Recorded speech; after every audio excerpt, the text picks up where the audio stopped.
Doctor చేతన colorectal surgeon. So ఎలాంటి diet habits మనం అలవాటు చేసుకోవడం వల్ల హెమరాయిడ్స్ని అవాయిడ్ చేయొచ్చు అని అంటే, మన ఫుడ్లో ఎనఫ్ అమౌంట్ ఆఫ్ ఫైబర్ ఉండేటట్టు చూసుకోవాలి. So American heart association eating plan ఏం చెప్తుంది అని అంటే, ఒక్క రోజుకి ఒక పర్సన్కి 25 to 30 grams ఆఫ్ ఫైబర్ తన డైట్లో ఉండేటట్టు చూసుకోవాలి. సో ఈ అమౌంట్ ఆఫ్ ఫైబర్ ఉండడం వల్ల ఏమవుతుంది అని అంటే, మన పెద్ద పేగులో ఆ మోషన్ అనేది ఎనఫ్ కంటెంట్లో ఫామ్ అవుతుంది అండ్ ఈజీగా మూవ్మెంట్ అవ్వడం వల్ల కాన్స్టిపేషన్ని అవాయిడ్ చేసుకోవచ్చు.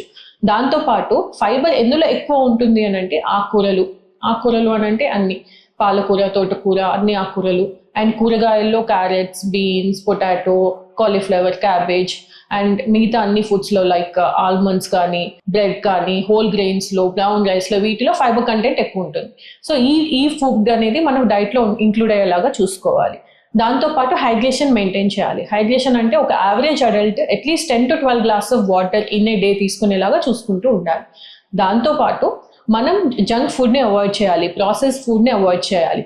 జంక్ అండ్ ప్రాసెస్డ్ ఫుడ్ అంటే క్యాన్డ్ ఫుడ్స్ కానీ, ఎక్కువ ఆయిల్ ఆర్ ఎక్కువ షుగర్స్ ఉండే ఫుడ్స్ కానీ, అండ్ మైదాతో చేసిన ఫుడ్స్ కానీ మనం అవాయిడ్ చేయడం వల్ల కాన్స్టిపేషన్ అనేది మనం కంట్రోల్లో పెట్టుకోవచ్చు. కాబట్టి హెమరాయిడ్స్ని మనం అవాయిడ్ చేయొచ్చు. Thank you.